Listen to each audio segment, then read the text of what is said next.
ചേട്ടാ നമസ്കാരം. നമസ്കാരം. തമിഴ്നാട് രാഷ്ട്രീയം. അണ്ണാമലൈ ഒരു പൊളിറ്റിക്കൽ ആയിട്ടുള്ള ഒരു പഠനത്തിന് പോയിട്ട് തിരിച്ചു വന്നതോടുകൂടി വീണ്ടും തമിഴ്നാട് രാഷ്ട്രീയം സജീവമായി മാറിയിരിക്കുകയാണ്.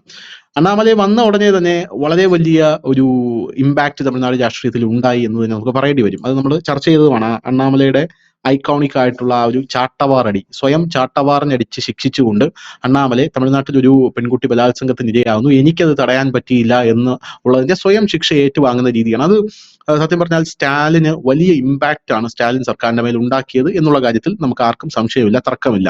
വലിയ രീതിയിൽ കേരളത്തിലൊക്കെ അത് ട്രോൾ ചെയ്യപ്പെട്ടു. പക്ഷെ തമിഴ്നാട് രാഷ്ട്രീയം നമുക്കെടുത്ത് നോക്കുകയാണെങ്കിൽ അവിടെ ഇതുപോലെയുള്ള ചാട്ടവാറടികളും, പിന്നെ അണ്ണാമലൈ പറഞ്ഞൊരു കാര്യമുണ്ടല്ലോ, ഞാൻ ഇനി സ്റ്റാലിൻ സർക്കാരിനെ താഴെ ഇറക്കാതെ കാലിൽ ചെരിപ്പിടില്ല എന്ന് പറഞ്ഞ ആ ഒരു ശബ്ദങ്ങളും എല്ലാം വളരെ വലിയ രീതിയിൽ കേരളത്തിൽ ട്രോൾ ചെയ്യപ്പെട്ടു. ആ മഹേഷിന്റെ പ്രതികാരത്തിന്റെ മീമൊക്കെ എടുത്തിട്ടാണ് ട്രോൾ ചെയ്യപ്പെട്ടത്. പക്ഷേ നമ്മൾ തമിഴ്നാട് രാഷ്ട്രീയം പരിശോധിച്ചു കഴിഞ്ഞാൽ നമ്മുടെ വാർത്ത അതിൽ ഒരുപാട്, കേരളത്തിലുള്ള സംഘപരിവാർ അണികൾക്ക് പോലും നമ്മുടെ വാർത്ത ഒരുപാട് സഹായകരമായി മാറിയിട്ടുണ്ട് കേട്ടോ. കാരണം ആ വാർത്ത നമ്മൾ കൊടുത്തു കഴിഞ്ഞ ശേഷം ആദ്യം സംഘപരിവാർ അണികളും വിചാരിച്ചത് ഇയാളെ കുറച്ച് ഓവർ അല്ലേ എന്നാണ് വിചാരിച്ചത്. കാരണം ചെരിപ്പിടില്ല എന്നൊക്കെ പറയുമ്പോൾ, പക്ഷേ അവർക്ക് തമിഴ്നാട് രാഷ്ട്രീയത്തിനെ കുറിച്ച് അറിയാത്തത് കൊണ്ടാണ് എന്ന് നമ്മൾ കൃത്യമായി അനലൈസ് ചെയ്തെന്ന് ന്യൂസ് ഇന്ത്യ മലയാളം കൊടുത്തിട്ടുണ്ടായിരുന്നു. കാരണം ജയലളിത ഇതുപോലെ ഒരു ശപഥം അത് തമിഴ്നാട് നിയമസഭയിൽ വെച്ച് എടുത്തിട്ടുണ്ടായിരുന്നു. അതായത് ഈ കരുണാനിധിയെ ഇനി തറ പറ്റിക്കാതെ ഞാൻ നിയമസഭയിൽ കാല് കുത്തില്ല എന്ന് ജയലളിത ശബ്ദമെടുത്തിട്ടുണ്ടായിരുന്നു. 2 വർഷത്തിന് ശേഷം ജയലളിത മുടി അതെ മുടി കെട്ടില്ല എന്ന് പറഞ്ഞ് പിന്നീട് ജയലളിത തമിഴ്നാടിന്റെ പുരച്ചി തലൈവിയായിട്ടാണ് നേരെ നിയമസഭയിലേക്ക് എത്തുന്നത്, കാല് കുത്തുന്നത്. മാസമായിട്ടുള്ള ഒരു നീക്കമായിരുന്നു അത് ജയലളിതയുടെ. അത് മാത്രമല്ല, തോഴി ശശികല ജയലളിതയുടെ ആ ഒരു ശവകുടീരത്തിൽ നമസ്കരിക്കുന്നതിനിടയിൽ ശവകുടീരത്തിൽ 3 തവണ കൈകൊണ്ട് അടിച്ച് ഒരു ശപഥം ചെയ്യുന്ന കാഴ്ച നമുക്ക് കാണാനായിട്ട് സാധിക്കും. അതൊക്കെ മാധ്യമങ്ങളൊക്കെ വളരെ വലിയ രീതിയിൽ ചർച്ച ചെയ്തതാണ്.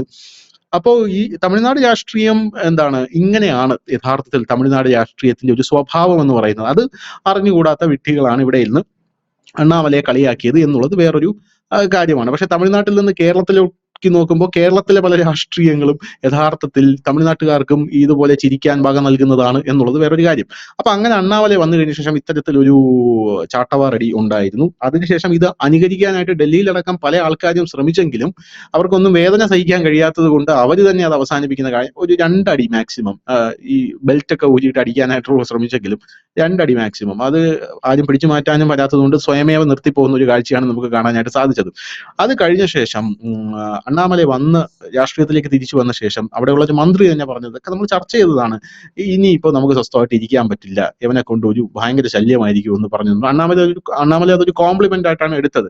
പക്ഷെ അണ്ണാമലൈ തിരിച്ചു വന്ന ശേഷം തമിഴ്നാട് രാഷ്ട്രീയത്തിൽ ഉണ്ടായ ഏറ്റവും വലിയ മാറ്റം എന്ന് പറയുന്നത് തമിഴ്നാട്ടിലെ ഏറ്റവും വലിയ നിലവിലത്തെ നടനായിട്ടുള്ള വിജയ് രാഷ്ട്രീയത്തിലേക്ക് ഇറങ്ങി. TVK, തമിഴക വെற்றி കഴകം എന്ന് പറയുന്ന പാർട്ടി പ്രഖ്യാപിച്ച് രാഷ്ട്രീയത്തിലേക്ക് ഇറങ്ങി എന്നുള്ളതാണ്. അപ്പൊ എല്ലാവരും സത്യം പറഞ്ഞാൽ വിചാരിച്ചത് ഇത് സ്റ്റാലിൻ വേഴ്സസ് വിജയ് എന്നുള്ള ഒരു പൊളിറ്റിക്കൽ ആയിട്ടുള്ള ഒരു കോൺഫ്ലിക്റ്റിലേക്ക് പോകുന്നതിന് പകരം വിജയ് വേഴ്സസ് അണ്ണാമലൈ, തത്ഫലമായി Vijay versus Narendra Modi, Vijay versus BJP, Vijay versus Narendra Modi, അതായത് തമിഴ്നാട് വേഴ്സസ് കേന്ദ്രം, ഇങ്ങനെ ഒരു സെറ്റപ്പിലേക്ക് പോകുമെന്നാണ് വിചാരിച്ചത്. പക്ഷെ വിജയ് അത് അങ്ങനെയല്ല, ആ ഡയമെൻഷൻ അല്ല അതിനെ കൊണ്ടുപോയത്. വിജയ് അതിനെ കൊണ്ടുപോയത് DMK വേഴ്സസ് TVK എന്നുള്ള രീതിയിൽ തന്നെയായിരുന്നു. വിജയുടെ ആ ഒരു ഗാനത്തിൽ തന്നെ നമുക്കറിയാം സ്റ്റാലിനോടുള്ള പ്രതികാരം എന്ന രീതിയിലാണ് ആ ഗാനത്തിനെ ചിത്രീകരിച്ചിരിക്കുന്നത് തന്നെ. അപ്പൊ അണ്ണാമലൈ ഇതുവരെ വിജയിയെ ഒന്നും പറയാനായി പോയിട്ടില്ല, വിജയും അണ്ണാമലയെ ഒന്നും പറയാനായിട്ട് പോയിട്ടില്ല. പക്ഷെ കഴിഞ്ഞ ദിവസം ഒരു സംഭവം ഉണ്ടായി.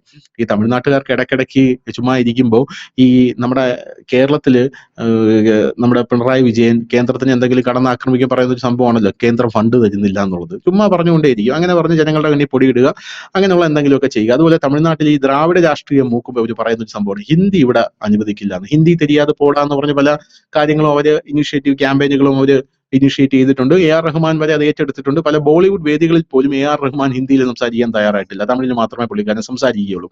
അപ്പൊ ആ വികാരം വീണ്ടും ആളിക്കത്തിയാൻ, പക്ഷെ പഴയതുപോലെ അണ്ണാമലയുടെ വന്നതിന് ശേഷം അത് അങ്ങോട്ട് ക്ലച്ച് പിടിക്കുന്നില്ല എന്നുള്ളതാണ് ഒരു സത്യം എന്ന് പറയുന്നത്. അണ്ണാമല തന്നെ പറഞ്ഞു ഹിന്ദി ജസ്റ്റ് ഒരു ലാംഗ്വേജ് മാത്രമാണ്. അണ്ണാമല തന്നെ പറഞ്ഞപ്പോൾ യഥാർത്ഥത്തിൽ ഇവരുടെ ആഫീസ് പൊട്ടിപ്പോയി DMK-യുടെ. അങ്ങനെ പറയാൻ പാടില്ല, കാരണം നമുക്ക് വേറെ കണ്ടന്റ് ഇല്ല, നിങ്ങളെ എതിർക്കാൻ ഞങ്ങൾക്ക് വേറെ കണ്ടന്റ് ഇല്ല എന്ന രീതിയിലാണ് കാര്യങ്ങൾ പൊക്കോണ്ടിരുന്നത്. അപ്പോ കഴിഞ്ഞ ദിവസം വിജയ് ഇതിനെ എതിർക്കുന്ന ഒരു കാഴ്ച കണ്ടു. അതായത് വെറുതെ തമിഴ്നാട്ടിൽ ഹിന്ദി അടിച്ചേൽപ്പിക്കാൻ നിങ്ങൾ ശ്രമിച്ചാൽ അത് വലിയ യുദ്ധത്തിലേക്ക് പോകുമെന്ന് വിജയ് പറയുന്ന ഒരു സാഹചര്യം ഉണ്ടായി. അപ്പോൾ നമുക്കറിയാലോ അണ്ണാമലൈ കുപ്പുസ്വാമി എന്ന് പറയുന്ന അദ്ദേഹം എന്ത് സംസാരിച്ചാലും ഡാറ്റകളുടെ പിൻബലമില്ലാതെ അദ്ദേഹം സംസാരിക്കാറില്ല.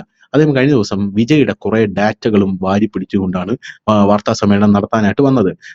അണ്ണന്റെ ഡാറ്റ എന്ന് പറഞ്ഞാൽ വിജയ് എന്ന് പറയുന്ന വ്യക്തി വിജയ് വിദ്യാശ്രമം എന്ന് പറയുന്ന ഒരു സ്കൂൾ നടത്തുന്നുണ്ട്. 2017 മുതൽ 52 വരെ 35 വർഷത്തിലേക്ക് ആ ഭൂമി, ആ അറക്കട്ടളെ, ആ ഒരു കെട്ടിടം ലീസിന് കൊടുത്തിട്ടുണ്ട്. ലീസിന് കൊടുത്തിരിക്കുന്നത് വിജയുടെ അച്ഛനായിട്ടുള്ള ചന്ദ്രശേഖരന്റെ പേരിലാണ്. അവിടെയാണ് ഈ സ്കൂൾ നടക്കുന്നത്. CBSE ആണ് അവിടെ പഠിപ്പിക്കുന്നത്. ഇതിന്റെ എല്ലാം ഡോക്യുമെന്റ് അണ്ണാമല ഉയർത്തി കാണിക്കുന്നുണ്ട്. അതിനുശേഷം അണ്ണാമല പറയുന്നുണ്ട് ആ CBSE സ്കൂളിൽ, വിജയ് വിദ്യാശ്രമം എന്ന് പറയുന്ന CBSE സ്കൂളിൽ അവിടെ വിദ്യാർത്ഥികൾ ഹിന്ദി പഠിക്കുന്നുണ്ട്. അപ്പോൾ നിങ്ങൾ നിങ്ങളുടെ മക്കളെ ഹിന്ദി പഠിപ്പിക്കുന്നു, നിങ്ങൾ നിങ്ങളുടെ മക്കളെ ജർമ്മനി പഠിപ്പിക്കുന്നു, നിങ്ങൾ നിങ്ങളുടെ മക്കളെ ഫ്രഞ്ച് പഠിപ്പിക്കുന്നു, വിജയുടെ മകൻ പഠിച്ചത് ലണ്ടനിലാണ്, അങ്ങനെയുള്ള പല കാര്യങ്ങളും നിങ്ങൾ ചെയ്യുന്നു. ഇവിടെ സാധാരണക്കാരന്റെ മക്കൾ, ഗവൺമെന്റ് സ്കൂളിൽ പോകുന്ന സാധാരണക്കാരന്റെ മക്കൾ എന്തുകൊണ്ട് ഹിന്ദി പഠിക്കേണ്ട, എക്സ്ട്രാ ഒരു ലാംഗ്വേജ് പഠിക്കേണ്ട എന്ന് നിങ്ങൾ നിലപാടെടുക്കുന്നതിന്റെ ചേതോവികാരം അണ്ണൻ വിജയ് വെളിപ്പെടുത്തണമെന്ന് പറയുന്നുണ്ട്. വിജയ് ഇതുവരെ ഈ വിഷയത്തിൽ പിന്നീട് തൊട്ടിട്ടേ ഇല്ല എന്നുള്ളതാണ് കാര്യമെന്ന് പറയുന്നത്. അപ്പോ യഥാർത്ഥത്തിൽ അണ്ണാമലൈ വിജയ് എന്ന് പറയുന്ന രീതിയിൽ ഒരു ഫൈറ്റ് പ്രതീക്ഷിച്ചിരുന്ന പല ആൾക്കാരും ഇപ്പൊ നിശബ്ദരാണ്. എസ്പെഷ്യലി വിജയ് ഫാൻസ് ആയിരുന്നാലും മറ്റ് BJP അണികളായിരുന്നാലും. കാരണം അണ്ണാമലയുടെ ചോദ്യത്തിന് ഇതുവരെ മറുപടി പറയാൻ പോലും വിജയ് തയ്യാറായിട്ടില്ല എന്നുള്ളതാണ്. എന്ത് തോന്നുന്നു ഈ അണ്ണാമലൈ വിജയ് ഈ രണ്ടുപേരും ഈ തമിഴ്നാട് പൊളിറ്റിക്സിന്റെ ആ ഒരു വളനിലത്തിൽ വരുമ്പോൾ ഭാവിയിൽ എന്താണ് തോന്നുന്നത്? വിജയ് അണ്ണാമലൈ എന്ന് പറയുന്ന രീതിയിൽ ഈ പൊളിറ്റിക്സ് മാറുമോ? കാരണം DMK ഇപ്പോ സ്റ്റാലിൻ രോഗശയ്യയിലാണ്. സ്റ്റാലിന്റെ മകൻ ഇപ്പോ അധികാരത്തിലേക്ക് എത്താൻ പോകുന്നു, മുഖ്യമന്ത്രിയാകാൻ പോകുന്നു. മകന് എതിർപ്പാണ്, പാർട്ടിക്കകത്ത് തന്നെ എതിർപ്പാണ്. AADMK തകർന്ന് തരിപ്പണമായി കഴിഞ്ഞു. ആ ഗ്യാപ്പിലാണ് BJP ശക്തിപ്പെടുന്നത്. ആ BJP ശക്തിപ്പെടുന്ന ഗ്യാപ്പിലേക്കാണ് ഇപ്പോ BJP എതിർക്കാനാണ് വിജയിയെ കൊണ്ടുവന്നത് എന്നാണ് ഞാൻ സംസാരിച്ചപ്പോൾ പല രാഷ്ട്രീയ നിരീക്ഷകന്മാരും എന്നോട് പറയുന്നത്. വിജയ്ക്ക് വരുന്ന ഫണ്ടുകൾ എന്ന് പറയുന്നത് ഇവാഞ്ചലിസ്റ്റിക് ഫണ്ടാണ്, ജിഹാദിസ്റ്റ് ഫണ്ടാണെന്നൊക്കെ പറയുന്നു. യഥാർത്ഥത്തിൽ ഭാവിയിൽ നമുക്ക് ഈ തമിഴ്നാട് രാഷ്ട്രീയം അണ്ണാമലൈ വിജയ് എന്നിങ്ങനെയുള്ള രണ്ട് വ്യക്തികളിൽ കേന്ദ്രീകരിച്ച് പ്രവർത്തിക്കുന്നത് കാണേണ്ടി വരുമോ? അതെ, രണ്ട് കാര്യമുണ്ട്. ഈ ദ്രാവിഡ രാഷ്ട്രീയം രൂപപ്പെടുന്നത് തന്നെ ഭാഷാ വിരുദ്ധ സമരങ്ങളിലൂടെയും സവർണ വിരുദ്ധ സമരങ്ങളിലൂടെയാണ്. അതായത് ഈ ഹിന്ദിക്കെതിരെയും സംസ്കൃതത്തിനെതിരെയുമായിരുന്നു തമിഴ്നാട്ടിൽ. അതായത് ഈ റെയിൽവേ സ്റ്റേഷനിലുള്ള ബോർഡുകൾ പോലും ആദ്യകാലത്ത് നശിപ്പിച്ചിരുന്നു, തീയിട്ടിരുന്നു. ഹിന്ദിയിലായിരുന്നു കൂടെ എഴുതുമല്ലോ റെയിൽവേ സ്റ്റേഷനിലെ ബോർഡുകൾ. അതുപോലെ തന്നെ ആയിരുന്നു ഈ സവർണ പാർട്ടി എന്ന് പറഞ്ഞുകൊണ്ടാണ് കോൺഗ്രസിനെ ഇവർ അകറ്റിയത്. അതിനുശേഷമാണല്ലോ BJP വരുന്നത്. കോൺഗ്രസ് ഒക്കെ വന്നതിന് ശേഷമാണല്ലോ BJP വന്നപ്പോഴും തുടക്കം മുതൽ തന്നെ ഗോസ്വാമികളുടെ പാർട്ടി, ഉത്തരേന്ത്യൻ പാർട്ടി എന്ന അല്ലെങ്കിൽ സവർണ പാർട്ടി എന്ന ലെവലിൽ തളച്ചിടുകയും ദ്രാവിഡ രാഷ്ട്രീയം മുറുകെ പിടിക്കുകയും ചെയ്തായിരുന്നു അവർ മുൻപോട്ട് പോയിരുന്നു. എന്നാൽ പിന്നീട് ഈ തമിഴ്നാട്ടിലെ വിദ്യാർത്ഥികളും മറ്റുള്ളവരൊക്കെ പലയിടങ്ങളിലായി വിദ്യാഭ്യാസത്തിനായി പോവുകയും അതിനപ്പുറത്തേക്ക് ചില കാര്യങ്ങളുണ്ടെന്ന് മനസ്സിലാക്കുകയും ചെയ്തു. പതുക്കെ ഒരുപക്ഷെ അതിനും ഒരു കാരണം BJP ആണ് എന്ന് തന്നെ പറയേണ്ടി വരും. കാരണം ഈ രാമക്ഷേത്രം ഒന്നും വലിയ എഫക്ട് ചെയ്യാത്ത ഒരു സംസ്ഥാനമാണ് തമിഴ്നാട്. പക്ഷെ അവിടെ ഹിന്ദുത്വത്തിന് പതുക്കെ വേരോട്ടം ഉണ്ടാക്കാൻ അവിടെ കാലങ്ങളായി പ്രവർത്തിച്ച ഹിന്ദു മുന്നണിക്ക് കഴിഞ്ഞു.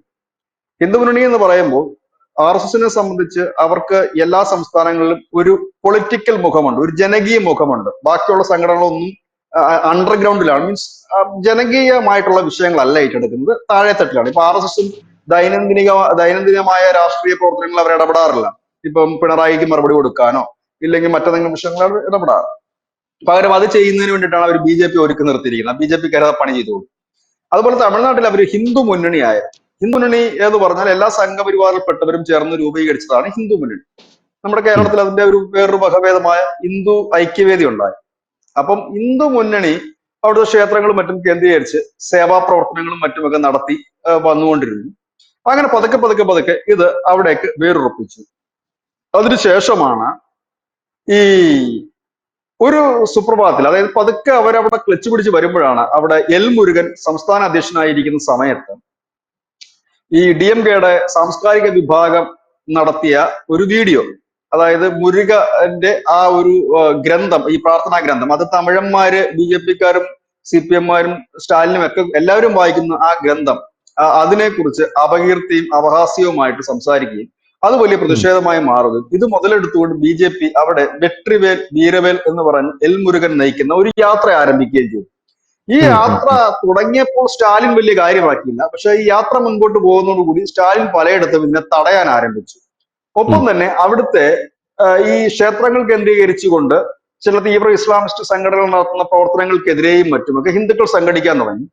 ക്ഷേത്രങ്ങൾ പിടിച്ചെടുക്കുന്നതിന് സ്റ്റാലിന്റെ ഈ ദേവസ്വം ബോർഡ് എൻവോൺമെന്റ് ആക്ട് പ്രകാരമാണല്ലോ അവിടെ ഭരണം നടത്തുന്നത്. ദേവസ്വം ബോർഡിന് പകരം അവര് പല ക്ഷേത്രങ്ങളും പിടിച്ചെടുക്കാൻ തുടങ്ങി.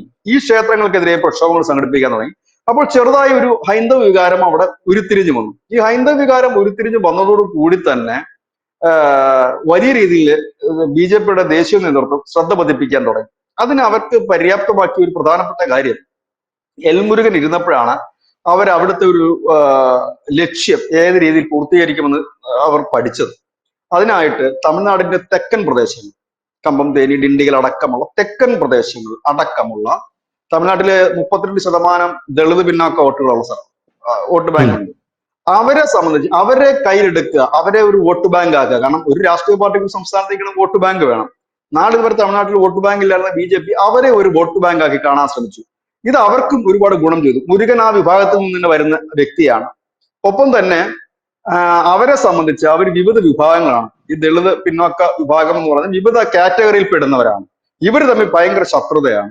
ഇവരുടെ ശത്രുത മുതലെടുത്തുകൊണ്ടാണ് DMK ആയാലും ADMK ആയാലും വൈക്കോ ആയാലും ഒക്കെ ഇവരെ ഒരു വോട്ട് ബാങ്ക് ആയിട്ട് നിർത്തും. അവർക്കൊരു ലീഡർ ഇല്ല എന്നൊരു തോന്നലുണ്ട്. ഇവിടേക്കാണ് എൽ മുരുകനെ വെച്ചുകൊണ്ട് BJP നന്നായിട്ട് പ്ലാൻ ചെയ്തൊരു ഗെയിമാണ്.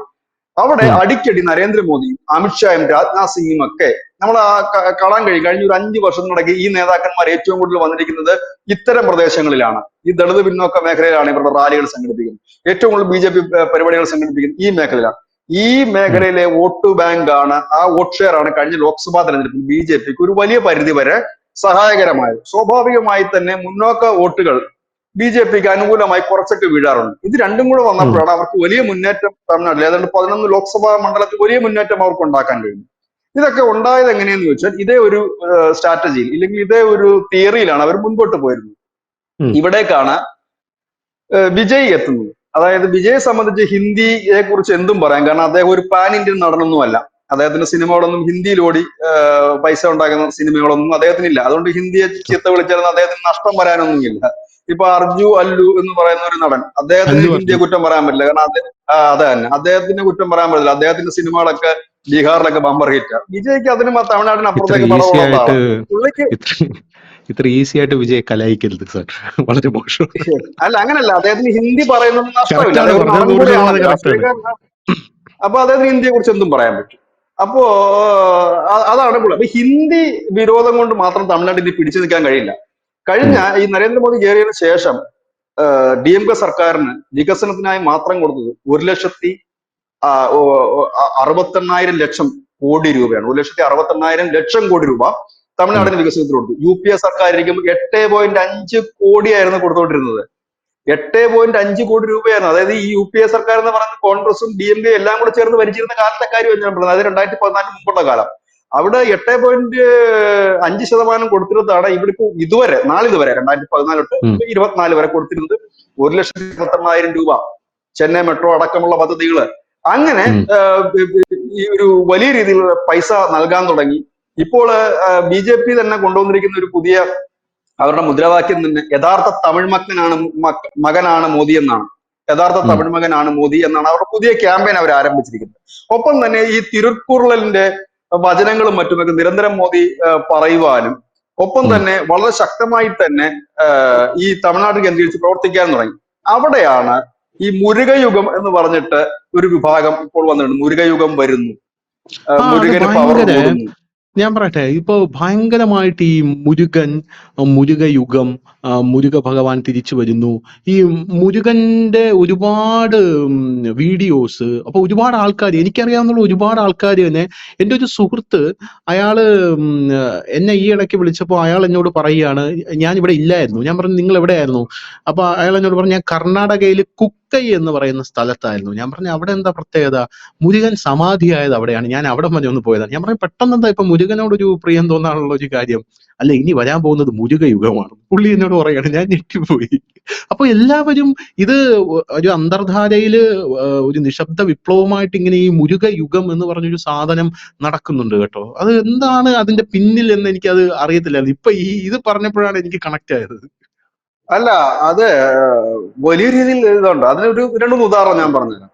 അതിപ്പോ നരേന്ദ്രമോദി ഇത്രത്തോളം ഒരു സ്വീകാര്യനായി വരുന്നതും മുരുകയുഗത്തിൽ ലാണ് മോദി എന്ന് അവർ പറയാനുള്ള കാരണം ഈ ചെങ്കോല് പാർലമെന്റ് സ്ഥാപിച്ചതോടുകൂടിയാണ്. തമിഴ്നാട്ടിൽ നിന്നാണ് പോയത്. അപ്പം ഈ ലോകത്തെ സിവിലൈസേഷൻ ആദ്യം ഉണ്ടായത് തമിഴ്നാട്ടിലാണെന്നാണ് പറയുന്നത്. ഈ അടുത്ത് സ്റ്റാലിന്റെ ഒരു പ്രസ്താവന വന്നിരുന്നു. 4000 വർഷങ്ങൾക്ക് മുമ്പ് ശിലായുഗം രൂപപ്പെട്ടത് തമിഴ്നാട്ടിലാണ് എന്നും പറഞ്ഞിട്ട്. അപ്പോ അങ്ങനെ തിയറികൾ പോകുന്നുണ്ട്. ഇത് കൂടാതെ തന്നെ ഈ സ്റ്റാലിൻ കഴിഞ്ഞ ഒരു വർഷത്തിനിടയ്ക്ക് ഒരു 3 or 4 വലിയ സമ്മേളനങ്ങൾ ഈ പഴനിയിൽ വെച്ച് നടത്തുകയുണ്ടായി. അതിലൊരു സമ്മേളനം ലോക മുരുക സമ്മേളനമായിരുന്നു. അതായത് ലോകത്തെമ്പാടുമുള്ള മുരുക ഡിവോട്ടീസിനെ പങ്കെടുപ്പിച്ചു കൊണ്ട് നടക്കുന്ന കാരണം ലോകത്തെല്ലായിടും ഉണ്ട്. മലേഷ്യയിലൊക്കെ വലിയ മുരുക പ്രതിമയൊക്കെ നമ്മുടെ നമ്മൾ കാണാറുണ്ട് ഗൂഗിളിലും മറ്റും. ഒരുപാട് പേരുള്ളതാണ്. അപ്പൊ ഈ മുരുക ഭക്തരെ സംഘടിപ്പിച്ചുകൊണ്ട് ആഗോള മുരുക ഭക്തരുടെ ഒരു സംഗമം അദ്ദേഹം സംഘടിപ്പിക്കുകയുണ്ടായി. ഒപ്പം തന്നെ മുരുകന്റെ ഒരു വലിയ പ്രാധാന്യം ഉയർത്തി കാണിച്ചുകൊണ്ട് വലിയൊരു പ്രചരണം ഈ മുരുക യുഗത്തിന്റെ ആളുകൾ നടത്തുന്നുണ്ട്. ഈ ഒരു ലെവലിൽ തന്നെയാണ് BJP നീങ്ങുന്നത്. ഇവിടെയാണ് DMKക്ക് പിടിച്ചു നിൽക്കാൻ പറ്റാത്തതുകൊണ്ട്, ഇല്ലെങ്കിൽ സ്റ്റാലിനെ പോലെയുള്ള ഒരു ഹിന്ദു വിരുദ്ധ ഭരണാധികാരി ഒരിക്കലും നമുക്ക് അങ്ങനെ ചെയ്യുമെന്ന് കരുതാൻ കഴിയില്ല. അവിടെ ഈ മുരുകന്റെ ഒരു എന്താണ് പറയുന്നത് സമ്മേളനവും സിംബോസിയം, അതുപോലെ തന്നെ ഒരു ദിവസത്തെ പരിപാടിയല്ല, ഒരാഴ്ചത്തെ പരിപാടിയാണ്. ഗംഭീരമായ സ്റ്റേജും ഒക്കെ ഇട്ടിട്ടുള്ള പരിപാടിയാണ്. സർക്കാർ സ്പോൺസേർഡ് പ്രോഗ്രാമാണ്. അപ്പം അതിനകത്തേക്ക് അവർ കൂടുതലായി എത്തും. അപ്പൊ ഇതും ശരിക്കും പറഞ്ഞാല് BJPക്ക് ഒരു ഗുണകരമായി മാറ്റാൻ നരേന്ദ്രമോദിക്ക് കഴിഞ്ഞു എന്നുള്ളത് തന്നെയാണ്. അദ്ദേഹം അടിക്കടി അവിടെ എത്തുന്നു എന്ന് മാത്രമല്ല, മുരുകന് പ്രാധാന്യമുള്ള ഇടങ്ങളിലാണ് അദ്ദേഹം കൂടുതൽ എത്തുന്നത്. ഒപ്പം തന്നെ അദ്ദേഹം മുരുകന്റെ വചനങ്ങളും തമിഴിലെ തിരുക്കുറളിന്റെ വചനങ്ങളും ഒക്കെയാണ് കൂടുതൽ ഉപയോഗിക്കുന്നത്. പ്രത്യേകിച്ച് ഈ ചെങ്കോൽ അവിടെ സ്ഥാപിച്ചത് തന്നെ ഈ ഒരു ലക്ഷ്യത്തിനാണ് എന്ന് മുരുകന്റെ വിശ്വാസികൾ കരുതുന്നു. അതായത് ഇപ്പോൾ ഇന്ത്യയുടെ ഈ കരുത്ത് എന്ന് പറയുന്ന ഈ ചെങ്കോലാണെന്നും ഇന്ത്യ ഇപ്പോൾ ആർക്കും ഒന്നും ചെയ്യാൻ പറ്റാത്ത രീതിയിലുള്ള പ്രൗഢമായ രീതിയിലേക്ക് ഇന്ത്യ പോകുന്നതിന് കാരണം ഈ പാർലമെന്റ് സ്ഥാപിക്കുന്ന ചെങ്കോലാണ് പറയുന്ന സംഭവം എന്താ അറിയോ? ഇപ്പോ ഇന്ത്യ പണ്ട് കാലത്ത് ഈ ദ്രാവിഡ രാജാക്കന്മാരുടെ എനിക്ക് തോന്നുന്നു മറ്റേ പൊന്നിയിൻ സെൽവൻ അവരാ ഇതായിരുന്നു നമ്മുടെ എന്താ പറയാ രാജരാജ ചോഴൻ. ആ പുള്ളിക്കാരൻ ഉപയോഗിച്ചിരുന്ന ചെങ്കോലാണ് നരേന്ദ്രമോദി അവിടെ കൊണ്ട് സ്ഥാപിച്ചത്. അവിടെ കൊണ്ട് സ്ഥാപിച്ചപ്പോൾ ഇവര് പറയുന്നത് എന്ന് പറഞ്ഞു കഴിഞ്ഞാൽ ഈ സകലതിനും സാക്ഷിയായി, അതായത് നമ്മുടെ രാജ്യത്ത് ഭരണം നിർവഹിക്കപ്പെടുന്നത് ശരിയായ ദിശയിലാണോ എന്നുള്ളത് നോക്കിക്കാണ്ട് സകലതിനും സാക്ഷിയായി സ്പീക്കറിന്റെ ഡയസിന്റെ തൊട്ടിപ്പുറത്ത് ആ ചെങ്കോലിന്റെ മുകളിൽ ഒരു നന്ദി ഇരിപ്പുണ്ട്, നന്ദികേശൻ, ഭഗവാൻ പരമശിവന്റെ വാഹനമായിട്ടുള്ള ആ നന്ദികേശൻ സകലതിനും സാക്ഷിയായി അവിടെ സകലത് വീക്ഷിച്ചുകൊണ്ടിരിക്കുകയാണ് എന്നാണ് ഇവർ അതിനെ പോർട്രേ ചെയ്യുന്നത്. അതായത് നമ്മുടെ രാജ്യം ഇപ്പൊ നമ്മൾ ഈ പറയുന്നില്ലേ, ഇപ്പം നമ്മുടെ തിരുവിതാംകൂർ പണ്ട് രാജാക്കന്മാർ ഭരിച്ചിരുന്നത് പത്മനാഭദാസന്മാരായിട്ടായിരുന്നു. ഭരണം നടത്തുന്നത് പത്മനാഭനാണ്, ഞങ്ങൾ അവരുടെ ദാസന്മാർ മാത്രമാണ് എന്നുള്ള ഒരു ആംഗിളിലേക്ക് കാര്യങ്ങൾ കൊണ്ടുപോവുകയാണ്. അപ്പൊ അതിലോട്ടാണ് ഇവർ ഈ മുരുകനെ കൂടെ കൊണ്ടുവന്ന് കണക്ട് ചെയ്യുന്നത് എന്നുള്ളതാണ്. ഇത് ഭീകരമായിട്ടുള്ള ഒരു സംഭവമായിട്ടാണ് എനിക്ക് തോന്നുന്നത്. അല്ല, ഇത് തമിഴ്നാട്ടിൽ വലിയ ഇമ്പാക്ട് ഉണ്ടാക്കുന്നുണ്ട്. കാരണം അവിടെ ഒരു വലിയ തരംഗമായി കഴിഞ്ഞിരിക്കുന്നു. ഈ മുരുകയുഗത്തിന്റെ വലിയ ആദ്യകാലങ്ങളിൽ അവർ ചെറിയ ആയിരുന്നെങ്കിൽ ഇത്തവണ കുംഭമേളയ്ക്ക് പോലും അവരുടേതായ അഖാഡകൾ വരെ ഉണ്ടായിരുന്നു. അപ്പോ കാർത്തിക അഖാഡ, അങ്ങനെ എന്തോ ഒരു അഖാഡയോ അങ്ങനെ ഉണ്ടായിരുന്നു. അപ്പോ ഈ ഇത്തരത്തിൽ ഉള്ള ഒരു വലിയ മൂവ്മെന്റ് തമിഴ്നാട്ടിൽ നടക്കുന്നുണ്ട്. അതായത് ഒരു സൈലന്റ് ആയിട്ടുള്ള ഒരു മൂവ്മെന്റ് ആണ് നടക്കുന്നത്. ഇവിടെയാണ് വിജയ് പൊളിറ്റിക്സ് വരുന്നത്. ഇതിന്റെ ആത്യന്തികമായ കാര്യം എന്ന് വെച്ചാൽ ഇപ്പോൾ പൊളിറ്റിക്സിലേക്കാണ് വിജയും അണ്ണാമലയും ഏറ്റുമുട്ടുന്നെങ്കിൽ ഇതിന്റെ ഒരു ക്ലൈമാക്സിൽ എത്തുമ്പോൾ സ്വാഭാവികമായി വിജയ് എന്നുള്ള പേരിനൊപ്പം തന്നെ വിജയിയുടെ ജോസഫ് എന്ന ഐഡന്റിറ്റി അവിടെ ഉപയോഗപ്പെടുത്തും. ഈ ജോസഫ് എന്ന ഐഡന്റിറ്റി അവിടെ ഉപയോഗപ്പെടുത്തി കഴിഞ്ഞാൽ സ്വാഭാവികമായി ഇതൊരു പോളറൈസേഷൻ, ഹിന്ദു അല്ലെങ്കിൽ ക്രിസ്ത്യൻ ഇതിലേക്ക് മാറ്റാൻ എളുപ്പത്തിൽ കഴിയും. ഇവിടെ DMK ഭയക്കുന്ന ഒരു കാര്യമുണ്ട്. അങ്ങനെ ഉണ്ടായി കഴിഞ്ഞാൽ DMKയുടെ ഒരു ശക്തി കേന്ദ്രവും ഈ വോട്ടുകൾ തന്നെയാണ്. ഇത് DMKയും തകർക്കും. അങ്ങനെ തകരാതിരിക്കുന്നതിനുള്ള കളികൾ DMK നടക്കുന്നുണ്ട്. അതായത് വിജയിയുടെ ഒരു കരുത്ത് തെളിയിക്കേണ്ടതായിട്ടുണ്ട്. വിജയ് നമ്മളിപ്പോ കാണുന്ന ആൾക്കൂട്ടം ഒരു സിനിമ നടനെ കാണാൻ വരുന്ന ആൾക്കൂട്ടമാണ്. ഈ തൃശ്ശൂര് സുരേഷ് ഗോപി ആദ്യം മത്സരിക്കാൻ വരുമ്പോൾ ഇപ്പോ ഉള്ളതിനേക്കാൾ ഇരട്ടി ആൾക്കാർ അന്ന് കാണാൻ വരുമായിരുന്നു. രണ്ടാമത്തെ തവണ അദ്ദേഹം മത്സരിക്കുമ്പോൾ പഴയ അത്ര ആൾക്കാർ കാണാൻ വന്നില്ല, പക്ഷെ അദ്ദേഹം ജയിച്ചു. അപ്പോൾ അദ്ദേഹം ഇനി വിജയ് തെളിയിക്കേണ്ടതുണ്ട് അദ്ദേഹത്തിന് എന്തുമാത്രം ഗ്രിപ്പുണ്ട്. ഇത് ഈ മുരുകയുഗത്തിന്റെയും ഇല്ലെങ്കിൽ ആ ഒരു രീതിയിലേക്ക് കൂടെ ഈ BJP കൃത്യമായി തന്നെ നമ്മുടെ പൊളിറ്റിക്സ് മാത്രമല്ല, കൃത്യമായി അവര് പക്ഷെ ഹൈന്ദവ ഞാനൊരു ബേസിൽ കാര്യം തന്നെയാണ് പോകുന്നത്. ചോദിക്കട്ടെ ബിജുചേട്ടാ, ഈ ക്രിസ്ത്യൻസിനെ ഭയങ്കര പ്രീണിപ്പിക്കുന്നുണ്ട്. ഈ തമിഴ്നാട്ടില് ഈ DMK സർക്കാരായിരുന്നാലും ഈ നമ്മുടെ ഉദയനിധി സ്റ്റാലിനായിരുന്നാലും, ഉദയനിധി സ്റ്റാലിൻ സനാതന ധർമ്മത്തെ ഒഴിക്കണം, അത് ഡെങ്കി മലേറിയ പോലെ അതിഭീകരമായിട്ടുള്ള സംഭവമാണ്, അത് നശിപ്പിച്ചു കളയണം എന്നാണ് പറഞ്ഞത്. പക്ഷേ ഇയാള് ഒരു ക്രിസ്ത്യൻസിന്റെ ഒരു വേദിയിൽ പോയി പുള്ളിക്കാരൻ പറയുന്നത് യേശു എന്ന് പറയുന്ന വ്യക്തിയെ കുറിച്ചുള്ള അതിന്റെ സുവിശേഷങ്ങളും പോരാത്തതിന് ഏറ്റവും നല്ല ഈ ആഘോഷം എന്ന് പറയുന്നത് ക്രിസ്മസ് ആഘോഷമാണ്. നമ്മുടെ നാട്ടിൽ എല്ലാവരെയും ഒന്നിച്ചു ചേർക്കുന്ന, ഉലകമെമ്പാടുമുള്ള ആൾക്കാർ എല്ലാവരും ആഘോഷിക്കുന്ന ക്രിസ്മസ് ആഘോഷമാണ് ഏറ്റവും നല്ല എന്നൊക്കെ പച്ചക്ക് പറയുന്ന ഇരട്ടത്താപ്പിന്റെ വീഡിയോസ് ഒക്കെ ഞാൻ കണ്ടിട്ടുണ്ട്. പക്ഷെ എനിക്ക് മനസ്സിലാവാത്തൊരു കാര്യം, അതിന്റെ ഒരു ഡൗട്ട് കൂടെയാണ്.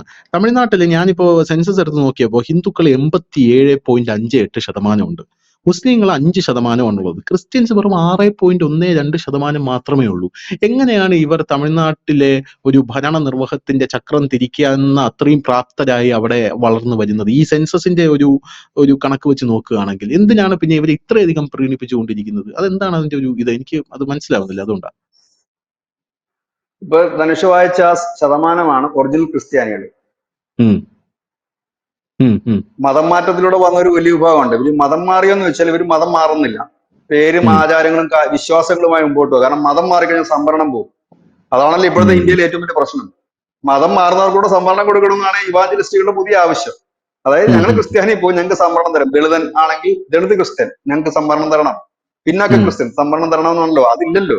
അപ്പൊ ഈ പറയുന്ന 2% എന്ന് പറയുന്നത് അവരുടെ എന്താണ് പറയുന്നത് ഒഫീഷ്യൽ ആയിട്ടുള്ള സംഖ്യ മാത്രമാണ്. അനവധി സഭകളാണ് ഈ പിന്നെ തമിഴ്നാട്ടിൽ വർക്ക് ചെയ്യുന്ന അനവധി സഭകൾ.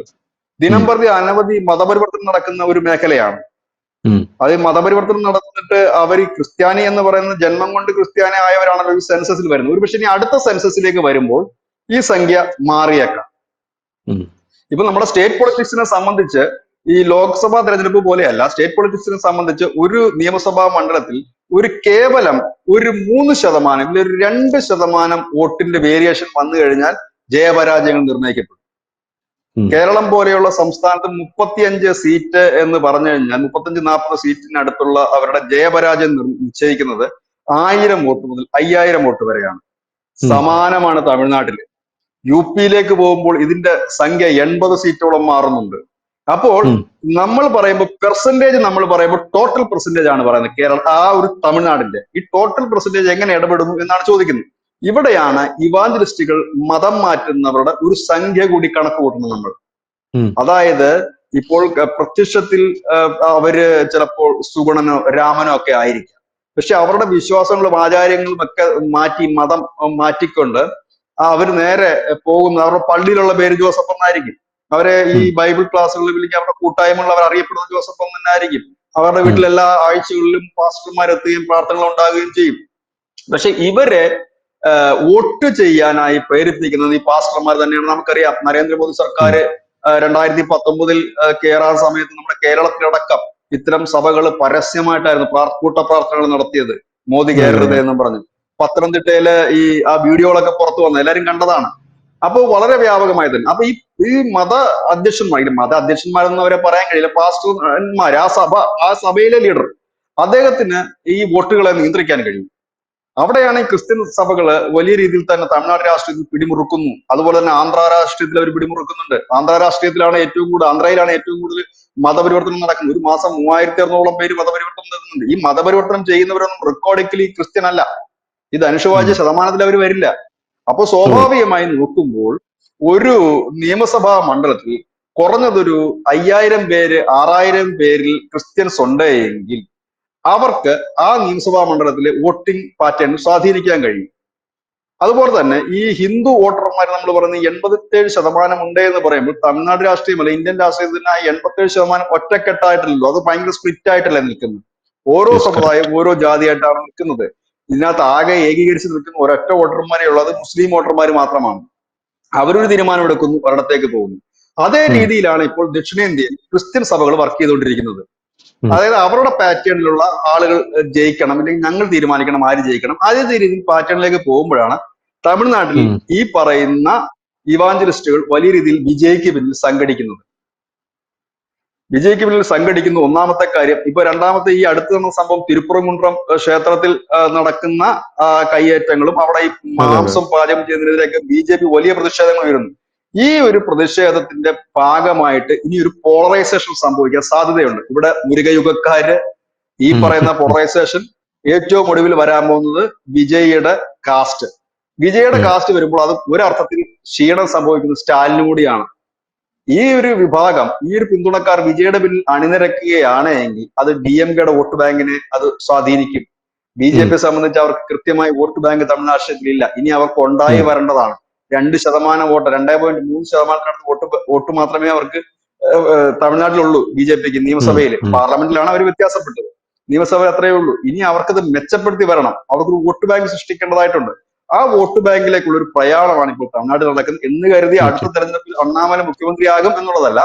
അണ്ണാമല ഇപ്പോൾ തന്നെ അവിടെ ഒരു ലീഡിംഗ് റോളിലേക്ക് എത്തിക്കഴിഞ്ഞിരിക്കുന്നു. കാരണം അണ്ണാമലയാണ് അവിടുത്തെ യഥാർത്ഥ പ്രതിപക്ഷം എന്ന് DMK തന്നെ പലവട്ടം പറഞ്ഞിട്ടുള്ള കാര്യം. കാരണം ഈ സ്റ്റാലിൻ ആയാലും അവരുടെ മന്ത്രിമാരായാലും ഒക്കെ അണ്ണാമലയ്ക്കാണ് മറുപടി കൊടുക്കുന്നത്, അല്ലാതെ DMKക്കല്ല ADMKക്കല്ല അവർ മറുപടി കൊടുക്കുന്നത്, അണ്ണാമലയ്ക്ക്. അണ്ണാമല പ്രസ്താവന നടത്തുന്നു.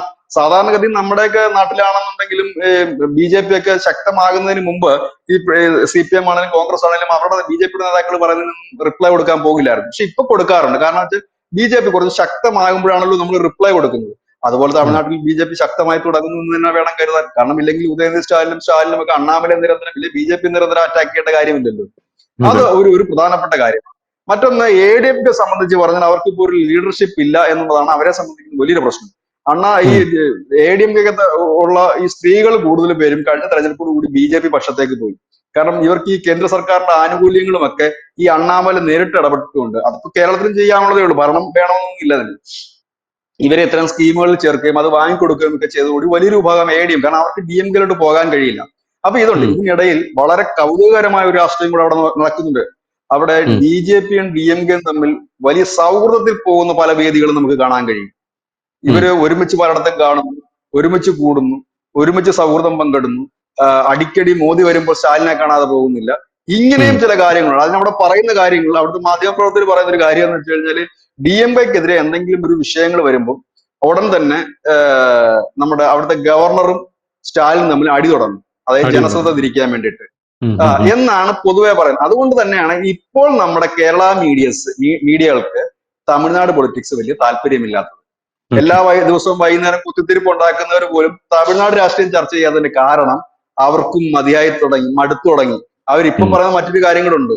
പിണറായി വിജയൻ ഒരു RSS ഇല്ല, ഒരു BJP മോദി ഭക്തനാണ് എന്നാണ് അവർ പറയുന്നത്. അവർക്ക് തമിഴ്നാട് രാഷ്ട്രീയം എന്തുകൊണ്ട് കേരളത്തിൽ ചർച്ച ചെയ്യപ്പെടുന്നില്ല എന്ന് ചോദിച്ചാൽ അതിന്റെ കാരണം ഇതൊക്കെ തന്നെയാണ്. കാരണം അവിടെ ഇങ്ങനെ നിൽക്കുന്ന ഒരു സാഹചര്യം, ഒന്നും നമുക്ക് തൊടാൻ പറ്റാത്തൊരു സാഹചര്യം, അതായത് മറ്റുള്ളവർക്ക്.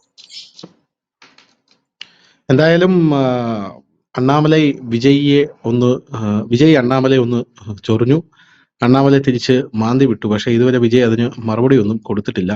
ഇനി വരുന്ന ദിവസങ്ങളിൽ ഈ ഡാറ്റയൊക്കെ പൊളിച്ചുകൊണ്ട് വിജയ് അണ്ണൻ മറുപടി പറയും എന്നാണ് വിജയ് അണ്ണന്റെ ഫാൻസ് ഒക്കെ ഇപ്പോൾ വളരെയധികം പ്രതീക്ഷിച്ചു കൊണ്ടിരിക്കുന്നത്. അങ്ങനെ ഒരു സിനിമാ സ്റ്റൈൽ മറുപടി വിജയുടെ ഭാഗത്തു നിന്നും പ്രതീക്ഷിക്കാം എന്ന് വിചാരിച്ചുകൊണ്ട് നമുക്ക് നിർത്താം. താങ്ക് യു ചേട്ടാ, താങ്ക് യു സോ മച്ച്.